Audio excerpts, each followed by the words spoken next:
Margaret Beaufort was 12 years old when her guardians sold her like livestock. The year was 1455, and the transaction had nothing to do with love or compatibility. Her uncle had negotiated the deal with Edmund Tudor, a 24-year-old Welsh nobleman who saw Margaret for exactly what she was, a walking inheritance worth a fortune. The wedding happened fast. No time for Margaret to understand what was coming. She stood in her wedding dress, a child playing at being a bride, while adults around her finalized a business deal that would destroy her body forever. Edmund Tudor didn't wait. Medieval custom suggested delaying consummation until a girl reached at least 14, giving her body time to develop enough to survive pregnancy. Edmund ignored this completely. Within weeks of the ceremony, he had forced himself on his 12-year-old wife repeatedly. Margaret's body hadn't even finished puberty. Her hips were narrow, her reproductive system underdeveloped, her frame small and childlike. The physical trauma was immediate and catastrophic. Medieval medical texts from the period describe what happens when a child's body is subjected to adult sexual activity: internal tearing, bleeding, damage to organs that haven't fully formed. Margaret experienced all of this. Palace servants later testified to finding blood-soaked bedding morning after morning. The girl couldn't walk properly for days at a time, but Edmund Tudor had one goal: get Margaret pregnant immediately to secure his claim to her inheritance. If she died in the process, he'd still control her lands and titles. Medieval law was brutally simple that way. A husband owned everything his wife brought to the marriage, and if pregnancy killed her, well, that was just the cost of doing business. 3 months into the marriage, Margaret missed her monthly bleeding. She was pregnant. Her body, which should have been playing with dolls and learning courtly manners, was now trying to grow another human being inside a frame that hadn't finished growing itself. Medieval physicians who examined her were horrified. They knew what was coming. A girl Margaret's age attempting to give birth had roughly a 50% chance of dying in the process. Her pelvis was too narrow, her birth canal underdeveloped, her body completely unprepared for the trauma of labor. The pregnancy progressed like a slow-motion disaster. Margaret's small frame couldn't accommodate the growing fetus properly. She was constantly in pain, unable to eat without vomiting, her child's body rebelling against what was happening to it. Court records describe her as looking like a sick child who had swallowed a boulder. Then, Edmund Tudor died of plague when Margaret was 7 months pregnant. She was 13 years old, widowed, and carrying a child that would probably kill her. She had to make a dangerous winter journey to Pembroke Castle while heavily pregnant, traveling through hostile territory during the Wars of the Roses. Medieval winter travel was brutal under the best circumstances. For a pregnant 13-year-old, it was almost unthinkable. The journey took weeks. Margaret rode in a covered wagon over frozen roads, her swollen belly pressing against her child-sized ribcage, every bump in the road sending waves of pain through her damaged body. But her body would never recover. But her mind was already plotting revenge against a world that had broken her. On January 28, 1457, Margaret Beaufort went into labor at Pembroke Castle. She was 13 years old and completely alone. Her husband was dead, her mother wasn't present, and the midwives attending her had seen enough difficult births to know this one would probably end with a dead mother, dead baby, or both. The labor lasted for hours. Margaret's underdeveloped pelvis couldn't accommodate the baby's head. Her birth canal, damaged from Edmund's repeated assaults, tore as the baby tried to pass through. Medieval childbirth was always dangerous, but this was something beyond normal risk. This was watching a child's body literally split apart trying to expel another human being. The midwives had to make brutal decisions. They could try to save Margaret and let the baby die, or they could focus on saving the baby and accept Margaret's death as inevitable. In medieval times, the baby's life often took priority, especially if it was male. Margaret's son would inherit everything. She was just the vessel, but Margaret refused to die quietly. Despite the catastrophic damage to her body, despite blood loss that should have killed her, despite pain that made grown women pass out, she survived the birth. Her son, the future Henry VII, came into the world on January 28th, after a labor that destroyed his mother's body completely. Bishop John Fisher, Margaret's confessor, later wrote that it was a miracle that a baby could be born of so little a personage. That was medieval speak, for Margaret's body was so underdeveloped that everyone watching expected both mother and child to die. The fact that either survived seemed to defy medical understanding. The physical damage was catastrophic and permanent. Margaret's reproductive organs were so badly torn that tissue had to be manually removed to prevent fatal infection. Her pelvis had separated slightly during the birth, leaving her with chronic pain that would last her entire life. Internal scarring was so severe that her organs had essentially fused together in some places. The worst revelation came weeks later when Margaret's body should have started recovering. It didn't. The bleeding wouldn't stop completely. She couldn't control her bladder properly. Walking was agony. And the physicians examining her realized something horrifying. Margaret would never have another child. At 13 years old, one traumatic birth had rendered her permanently sterile. Medieval women were expected to produce multiple children. Noble women often had 8 to 15 pregnancies in their lifetime. Margaret's entire value in medieval society centered on her ability to breed heirs and forge alliances through marriage. One catastrophic birth had stripped away her primary function as a woman in medieval England. But something else happened during that birth. Something psychological that the midwives and physicians couldn't see. As Margaret lay there feeling her body tear apart, watching her blood soak through the bedding, listening to the whispered conversations about whether she would survive, something inside her mind broke and reformed into something harder, something colder. She had been sold like property, raped repeatedly by a man twice her age, forced to endure a pregnancy that nearly killed her. And now she was left sterile and damaged at 13, her body a testament to how little medieval society cared about girls like her. Medieval England had created a wounded animal, and wounded animals are the most dangerous. The chroniclers describe Margaret's personality changing after the birth. The sweet, compliant child disappeared. In her place emerged a woman with calculation in her eyes. She looked at her infant son, Henry, and something crystallized in her mind. This child was her only legacy. Her destroyed body would never produce another heir. Everything she did from this moment forward would be about protecting him and securing his future. Medieval mothers loved their children, but Margaret's love was different. It was obsessive, possessive, desperate. Henry represented the only thing her ruined body had managed to produce. She would die before letting him be destroyed the way she had been. The physical recovery took months, but Margaret never fully healed. Court physicians' notes describe chronic pain, difficulty walking, ongoing bladder issues. She wore special undergarments to manage the incontinence caused by her damaged pelvic floor. At an age when other girls were just beginning to court suitors, Margaret's body bore the scars of a trauma that would have killed most adult women. But the psychological transformation was complete. The girl who entered that birthing chamber had died. The woman who emerged was something medieval England had never seen before. A victim who refused to stay broken, who would use every drop of her suffering as fuel to burn down anyone who threatened her or her son. One traumatic birth had given her a son, but what it took from her body would fuel decades of ruthless ambition. Margaret Beaufort was 14 years old, widowed, sterile, and caring for an infant son when she realized something crucial. Her destroyed body was actually an advantage. Medieval society saw damaged women as harmless. They underestimated her completely. Her guardians wasted no time arranging her second marriage.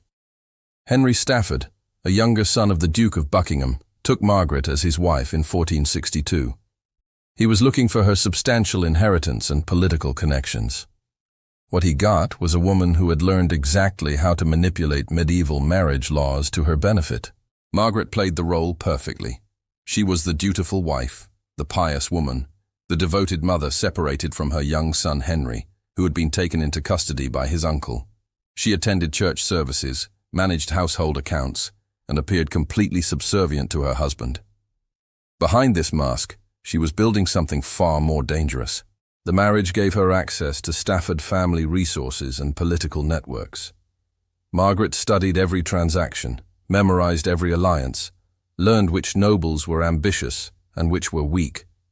She couldn't have more children, so she poured all her energy into understanding power itself, how it moved, who controlled it, where the vulnerabilities were. When Henry Stafford died in 1471, Margaret had already identified her next target, Thomas Stanley, one of the richest and most politically connected nobles in England.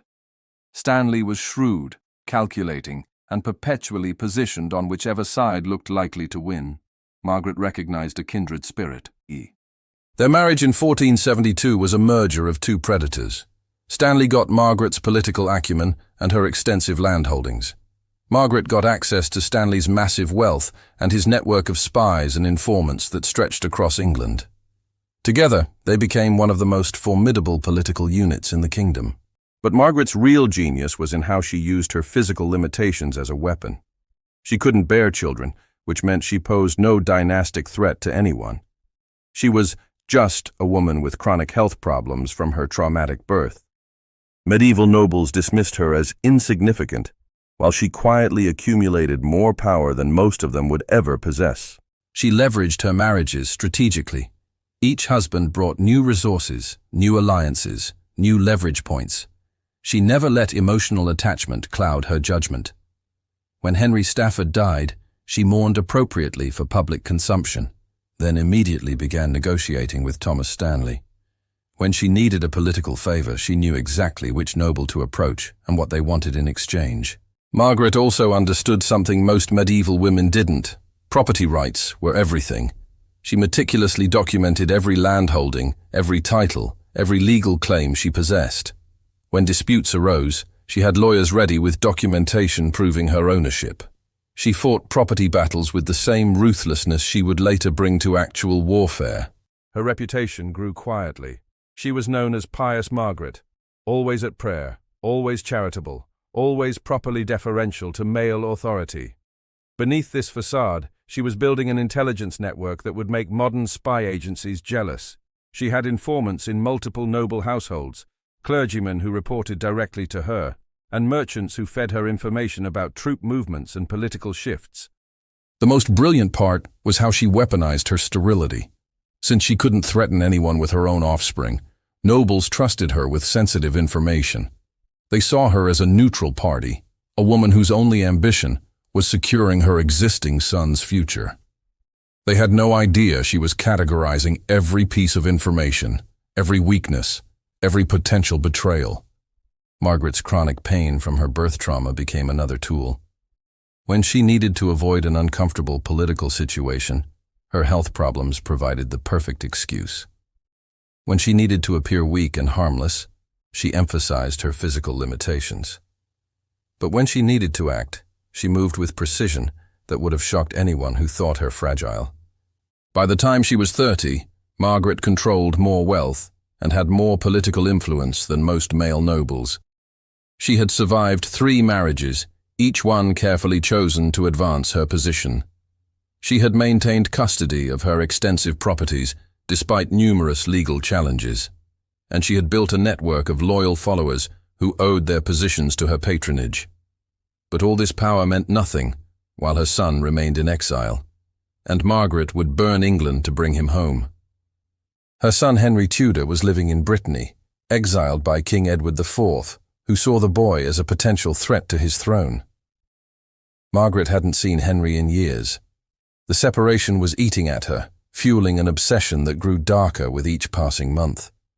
She wrote letters that were never delivered, sent money through intermediaries, and plotted constantly about how to bring him back to England. The physical distance from her son, combined with her inability to have more children, created a psychological pressure cooker. Henry was her only biological legacy, the only thing her destroyed body had managed to produce. Every day he remained in exile was another day her sacrifice meant nothing. Margaret began taking bigger risks. She started reaching out to other nobles who were dissatisfied with Edward IV's reign. She floated the idea that Henry Tudor had a legitimate claim to the throne through his mother's Beaufort lineage. She carefully tested loyalties, looking for anyone who might support a challenge to the current king. When Edward IV died in 1483 and Richard III seized the throne by declaring Edward's sons illegitimate, Margaret saw her opportunity. Richard's brutal consolidation of power had created enemies everywhere. The two young princes disappeared into the Tower of London, almost certainly murdered on Richard's orders. England was horrified and unstable. Margaret moved fast. She began secretly coordinating with other nobles who wanted Richard gone. She used her network of informants to identify potential allies. She leveraged her marriage to Thomas Stanley to gain access to military resources. And she started planning something unprecedented, bringing her exiled son back to England at the head of an invasion force. The conspiracy required absolute secrecy. Discovery meant execution for treason. Margaret was risking everything, her life, her properties, her remaining family. But her damaged body and her separated son had created something in her that was beyond fear. She had survived being torn apart at 13. She had endured decades of chronic pain. She had been dismissed and underestimated her entire life. Medieval England had created this wounded animal one violation at a time. Now it was going to discover what happened when the animal finally struck back. In 1483, Margaret Beaufort committed treason. Not the accidental kind, not the kind you could explain away. She deliberately began plotting to overthrow King Richard III and replace him with her son, a man who had been living in exile for over a decade and whom most of England had forgotten existed. The conspiracy started in whispered conversations after church services. Margaret would approach nobles whose loyalty to Richard seemed shaky, testing their reactions with carefully worded questions about the missing princes. She watched their faces, cataloguing who showed genuine outrage and who was just performing for appearances. Her main co-conspirator was Elizabeth Woodville, the widow of Edward IV and mother of the two princes Richard had likely murdered. Elizabeth was hiding in sanctuary at Westminster Abbey with her daughters, terrified Richard would kill them too. Margaret approached her through intermediaries, proposing something audacious. Marry Elizabeth's oldest daughter to Henry Tudor, uniting the rival York and Lancaster bloodlines and ending the Wars of the Roses. The plan required coordination across England and into Brittany, where Henry was hiding. Margaret needed to raise money for an invasion force, recruit nobles willing to commit treason, coordinate timing so multiple uprisings would happen simultaneously, and somehow get messages to her son without Richard's spies intercepting them. She used every tool she'd spent decades building. Her network of clergymen carried coded messages. Merchants loyal to her moved money secretly. Her husband, Thomas Stanley, played both sides, pretending loyalty to Richard while providing Margaret with intelligence about the king's military preparations. But the conspiracy required Margaret to do something incredibly dangerous: meet secretly with other traitors. Discovery at any of these meetings meant immediate execution. Richard III was paranoid and brutal with anyone he suspected of disloyalty. Margaret attended these secret gatherings, knowing that everyone could be her last. The physical toll was enormous. Margaret's body had never fully recovered from her traumatic birth decades earlier. She still dealt with chronic pain, mobility issues, and the constant reminder of what had been done to her at 12 years old. Now she was traveling secretly, sometimes at night, to coordinate a nationwide conspiracy. The stress was crushing. Medieval medical texts describe how chronic pain affects decision-making and psychological state. Margaret was operating under constant physical suffering while orchestrating the most complex political conspiracy of the era. Her pain became background noise to an obsession that had consumed her completely, bringing Henry home and making him king. The conspiracy grew larger and more dangerous. Margaret recruited the Duke of Buckingham, one of Richard's most powerful supporters, by convincing him he'd been betrayed and sidelined by the king. She coordinated with nobles in Wales, promising them positions of power under Henry's reign. She even reached out to French nobles, trying to secure military support for the invasion. But coordinating this many conspirators meant vulnerability. Too many people knew too much. Richard's spy network was extensive, and rumors of rebellion were spreading. Margaret had to accelerate her timeline before the conspiracy collapsed or was discovered.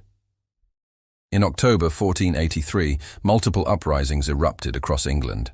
The coordination was impressive, but not perfect. Some nobles acted too early, others too late. Richard's forces, warned by informants, moved fast to crush each rebellion before they could unite. The Duke of Buckingham's uprising was defeated quickly. He was captured and executed. Other conspirators fled or went into hiding. The whole conspiracy was falling apart, and Richard's investigators were tracking down everyone involved. Margaret's name appeared in the investigation documents. Richard's agents had intercepted messages, extracted confessions from captured conspirators. They knew Margaret Beaufort had been central to the plot. She should have been arrested immediately and executed for treason. But here's where Margaret's decades of careful planning paid off. Her husband, Thomas Stanley, was too powerful and too useful to Richard for the king to move against him directly. Arresting Stanley's wife would force Stanley to choose sides, and Richard needed Stanley's military support. So Richard tried a different approach. He stripped Margaret of her properties and titles, transferring them to Thomas Stanley's control. The legal maneuver was elegant. Punish Margaret for treason without executing her, while rewarding Stanley for his loyalty by giving him control of his wife's vast wealth. In theory, this neutralized Margaret completely. She had no money, no legal authority, no ability to fund another conspiracy. Richard underestimated her completely, because Margaret still had the most dangerous weapon she'd ever possessed: Thomas Stanley's ambition and her own absolutely unbreakable obsession with her son. Stanley now legally controlled Margaret's properties, but Margaret still controlled Stanley through manipulation, shared interests, and decades of partnership. She convinced him that supporting Henry Tudor was the safest political bet. If Richard won, Stanley could claim he was forced to support Henry by his treasonous wife. If Henry won, the Stanleys would be the most powerful family in England. Margaret also used her forced house arrest to her advantage. Richard's agents watched her constantly, but they were watching for meetings with conspirators, not for the quiet work of rebuilding her network. Margaret wrote letters to her son in Brittany, coded messages hidden in religious devotionals that Richard's censors didn't recognize as treasonous. The chronic pain from her damaged body became almost comforting now. It reminded her daily of what had been done to her, fueling the rage that kept her focused. Every morning she woke up in pain from injuries inflicted when she was 12. Every day she remembered being sold, raped, torn apart, and left sterile. And every day she plotted Richard's destruction. Margaret also weaponized her reputation for piety. She attended church services obsessively, prayed publicly for the king's health, and appeared to be a broken woman accepting her punishment. Meanwhile, she was using confession to pass messages through priests, using charity work to maintain contact with her network, and using her weakened state to avoid deeper interrogation. The trap was set, and all of England would soon drown in blood to satisfy one mother's obsession. In Brittany, Henry Tudor was preparing another invasion. He had Margaret's messages assuring him that England was ready to rise against Richard. He had promises of support from nobles who had survived the failed 1483 rebellion. And he had his mother's absolute certainty that this time they would win. Margaret had spent 2 years since the failed uprising carefully rebuilding what Richard had tried to destroy. She identified which nobles could be trusted, which needed more convincing, which were too compromised to approach. She found new ways to move money, new intermediaries who weren't on Richard's watch lists. Her network of spies tracked Richard's movements, his military strength, his political vulnerabilities. They reported back through coded messages that Margaret deciphered personally. She knew Richard had made enemies through his brutal seizure of power. She knew his support was shakier than it appeared, and she knew exactly when and where Henry should land his invasion force. The physical and psychological toll was destroying her.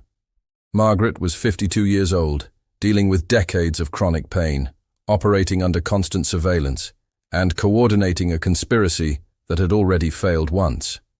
Most people would have broken under the pressure. But Margaret Beaufort wasn't most people. She was the girl who survived being torn apart at 13. She was the woman who had spent 40 years turning her destroyed body into a weapon. And she was the mother who would watch England burn before letting anyone stop her son from taking the throne. Every moment of pain reminded her what she was fighting for. Every limitation of her damaged body strengthened her resolve. Medieval England had spent decades teaching Margaret exactly how cruel it could be. On August 7th, 1485, Henry Tudor landed at Mill Bay in Wales with approximately 2,000 French mercenaries and a handful of English exiles. It was a pathetically small invasion force facing a king who commanded the entire military strength of England. Richard III had professional soldiers, fortified positions, and numerical superiority. By every military calculation, Henry should have been crushed within days. But Richard didn't understand what he was really fighting. This wasn't just an invasion. It was 40 years of accumulated rage finally finding its target. Margaret had spent 2 years preparing England for this moment. Her network of conspirators had been carefully positioned throughout Richard's forces. Nobles who owed Margaret favors, who feared Richard's brutality, or who simply calculated that Henry had a better chance than anyone expected. She had turned Richard's own kingdom into a trap. As Henry's small force marched inland, something remarkable happened. They weren't attacked. Local militias that should have harassed them stayed in their barracks. Lords who should have rallied to Richard instead watched and waited. Margaret's decades of networking, her careful cultivation of debts and obligations was paying off. Thomas Stanley and his brother William controlled roughly 6,000 soldiers positioned near the anticipated battlefield. Richard ordered them to join his forces. They refused, claiming they needed more time to marshal their troops. Richard knew something was wrong, but couldn't afford to alienate the Stanleys before the battle. He kept Thomas Stanley's son as a hostage, threatening to execute him if the Stanleys betrayed him. Margaret was under house arrest in London, but her intelligence network kept her informed of every development. She knew when Henry landed. She knew which nobles were joining him. She knew Richard was growing paranoid, executing suspected traitors daily. And she knew her husband was playing the most dangerous game possible, waiting to see which side would win before committing his forces. The armies converged at Bosworth Field on August 22nd, 1485. Richard commanded approximately 8,000 soldiers. Henry had maybe 5,000, many of them untested French mercenaries who barely spoke English. The Stanley forces, 6,000 strong, positioned themselves apart from both armies, watching. Richard could have crushed Henry immediately if the Stanleys had supported him. But Margaret had spent 2 years ensuring that wouldn't happen. Her messages to Thomas, her appeals to his ambition, her cold calculation of risk versus reward had all led to this moment. The battle began with Richard's forces attacking. Henry's mercenaries held their ground but were taking casualties. This was the moment when the Stanleys would decide England's future. Thomas Stanley looked at Richard's forces, looked at Henry's smaller army, and made his choice. The Stanley forces attacked Richard's flank. 6,000 fresh soldiers slamming into Richard's right wing, collapsing his battle line, turning an almost certain victory into chaos. Richard saw his kingdom collapsing around him. Rather than retreat, he decided on a desperate gamble. He could see Henry Tudor's standard across the battlefield. If he could kill Henry personally, the invasion would collapse regardless of the Stanleys' betrayal. Richard gathered his personal guard, approximately 80 knights, and charged directly at Henry. It was tactically insane, but politically brilliant. Richard was gambling everything on one murderous cavalry charge across an active battlefield. His knights plowed through Henry's bodyguards, killing several men within feet of Henry himself. For a few minutes, Richard III came terrifyingly close to winning, but William Stanley's forces intercepted the charge. Richard's knights were surrounded and cut down. Richard himself, refusing to retreat, was pulled from his horse and hacked to death in the mud. The last Plantagenet King of England died in a swamp, with his skull split open and his crown rolling away into the blood-soaked grass. When the battle ended, Thomas Stanley picked Richard's crown out of the mud and placed it on Henry Tudor's head. Right there on the battlefield, surrounded by corpses and screaming wounded, Henry VII became King of England. Margaret received the news in London 3 days later. After 40 years of planning, suffering, and obsessive focus on this single goal, her son was king. The girl who had been sold at 12, raped, torn apart in childbirth, and left sterile and damaged, had just orchestrated the overthrow of the English monarchy. But victory tasted like iron and ash, but the real horror was what Margaret would become with absolute power. The executions started immediately. Richard's closest supporters were hunted down and killed. Their properties were seized and redistributed to Henry's supporters. Anyone who had fought for Richard at Bosworth was considered a traitor to the new regime. England ran red with blood as the new king consolidated power. Margaret arrived in London in September 1485, just weeks after the battle. She was 52 years old, her body still bearing the damage from that birth 40 years earlier. She walked with difficulty, dealt with chronic pain, and looked like a pious grandmother who spent her days in prayer. She was actually the most powerful person in England besides the king himself. And since the king was her son, whom she had been separated from for most of his life, Margaret had 40 years of accumulated maternal obsession to express through control. Henry VII's coronation on October 30th, 1485, should have been his moment of triumph. Instead, it revealed immediately who really held power. Margaret was given unprecedented authority for a woman. She signed herself Margaret R., the R standing for Regina, Queen. She wasn't queen, but she was making clear that she considered herself functionally royal. She controlled access to the king.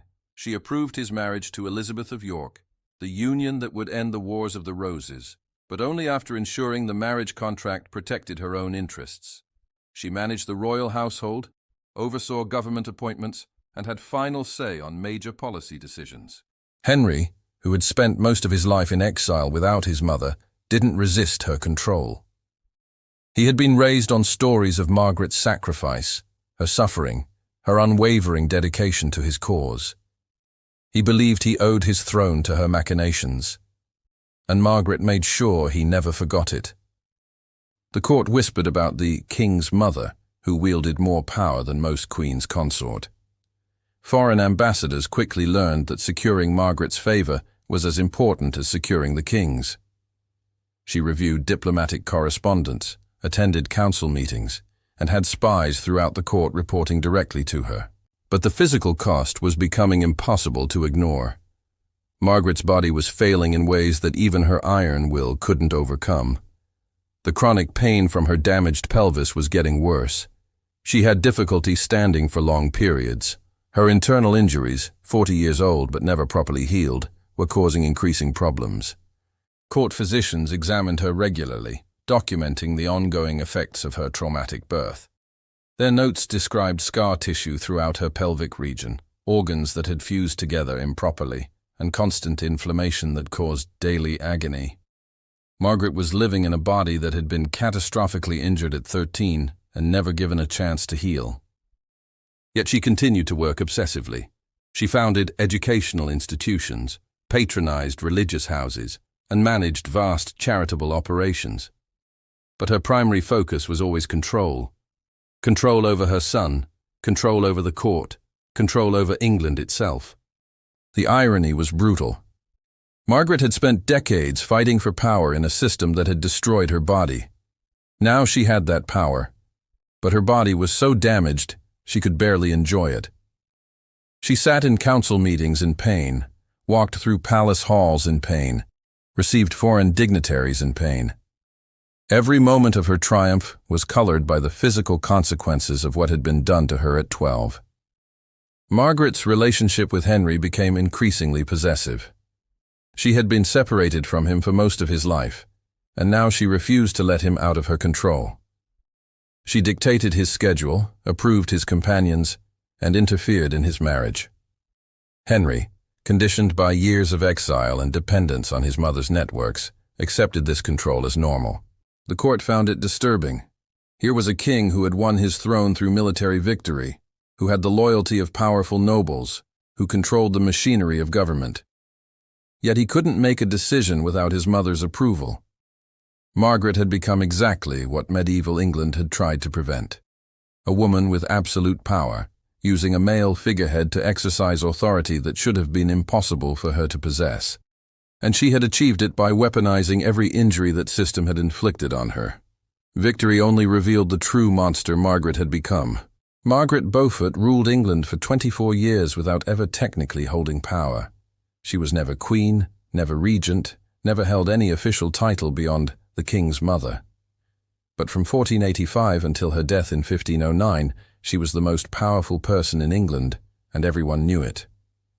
Her daily routine revealed the grotesque reality of her triumph. She woke before dawn, her body screaming from pain caused by injuries sustained 40 years earlier. Servants helped her dress, working around the physical limitations caused by her destroyed pelvis and damaged internal organs. She took communion privately before beginning her working day. By the time most nobles were having breakfast, Margaret had already reviewed overnight dispatches, approved or denied petitions, and set the day's political agenda. She worked from a specially designed chair that accommodated her physical limitations, surrounded by secretaries and clerks who documented everything. The physical deterioration was impossible to hide. Court observers described Margaret's shuffling walk, her need for assistance standing, the way she grimaced when she thought no one was watching. Her body had been catastrophically damaged at 13, and 4 decades of chronic pain had carved deep lines into her face. But her mind was sharper than ever. She had spent 40 years studying power, learning how it moved, understanding how to manipulate the levers of government without officially controlling them. Now she implemented that knowledge with ruthless efficiency. Margaret controlled appointments throughout the government. Bishops, judges, military commanders, royal household officials, all required her approval. She placed her supporters in key positions, creating a network of loyalty that bypassed official channels and reported directly to her. She also controlled access to the king. Anyone wanting an audience with Henry VII had to go through Margaret first. She read all diplomatic correspondence before Henry saw it. She attended council meetings, and her opinion carried more weight than any official advisor. The truly disturbing part was how she treated her son. Henry VII was in his 30s and 40s, a grown man who had led an army to victory and governed a kingdom. But in Margaret's presence, he became a child seeking his mother's approval. She criticized his decisions, overruled his judgments, and reminded him constantly that he owed his throne to her sacrifice. Foreign ambassadors found the dynamic uncomfortable. They would meet with the king, negotiate agreements, only to have Margaret appear and completely redirect the conversation. Some ambassadors started reporting to their home governments that they needed to negotiate with Margaret directly, rather than wasting time with Henry. The most grotesque manifestation of Margaret's power came during royal births. When Henry's wife, Elizabeth of York, gave birth to their children, Margaret took complete control of the birthing chamber.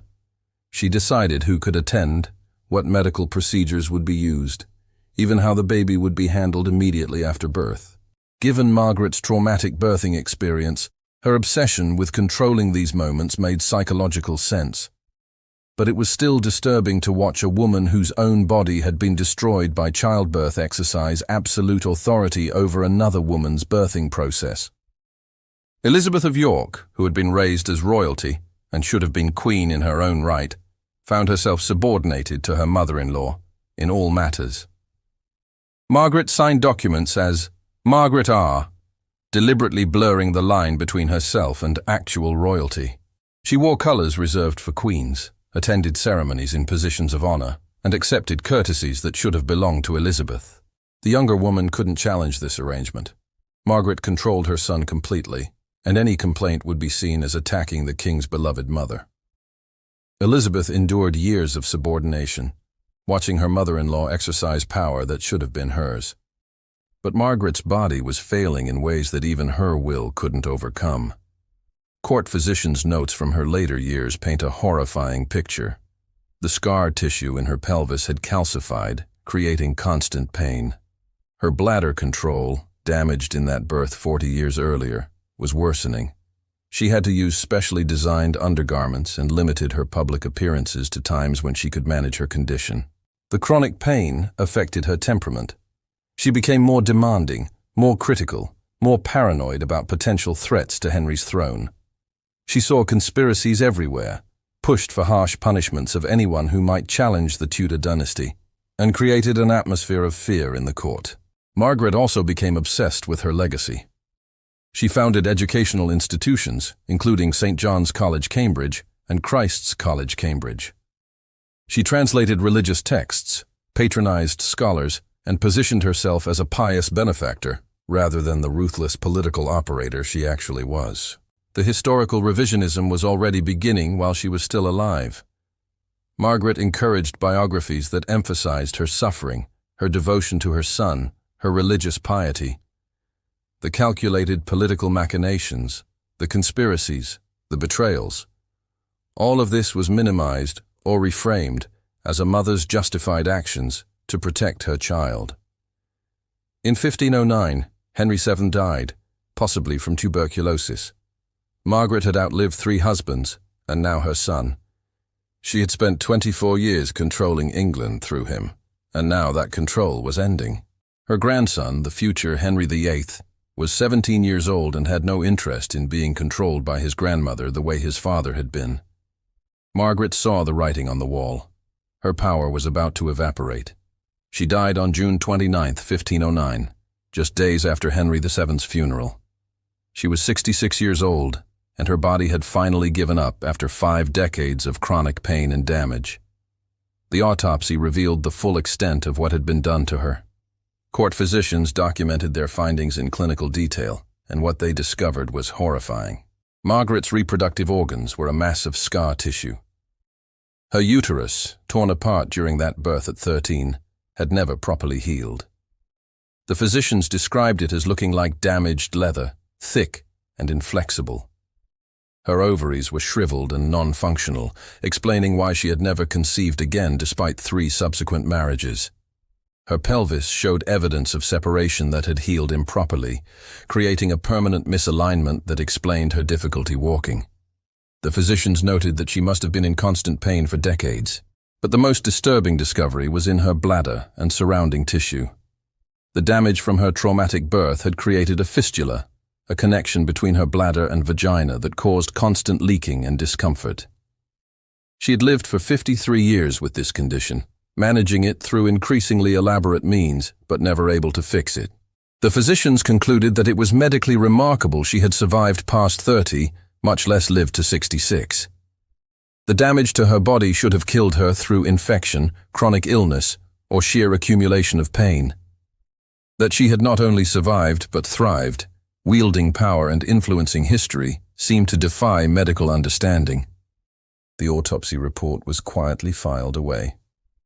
The official narratives emphasized Margaret's piety, her devotion to education, her sacrifice for her son. Nobody wanted to talk about the broken body that had housed one of the most ruthless political minds in English history. But the physical evidence told the real story. Margaret Beaufort had been destroyed at 12 years old by a system that treated girls as property. Her body had been torn apart by a pregnancy that should never have happened. She had lived the rest of her life in chronic pain, managing physical damage that would have defeated most people. And she had used every moment of that pain, every reminder of what had been done to her, as fuel to dismantle the system that had broken her and rebuild it under her control. The girl they sold like livestock had died at 13 in that birthing chamber. The woman who emerged from that trauma had spent 53 years proving that being destroyed doesn't mean being defeated. England had been governed for 2 decades by a woman whose body was a testament to medieval cruelty.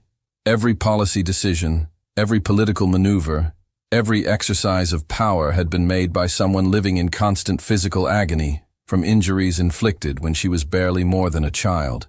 The ultimate irony was perfect and terrible. Medieval England had spent centuries building a system designed to control women through their bodies, to reduce them to reproductive vessels, to ensure they could never hold real power.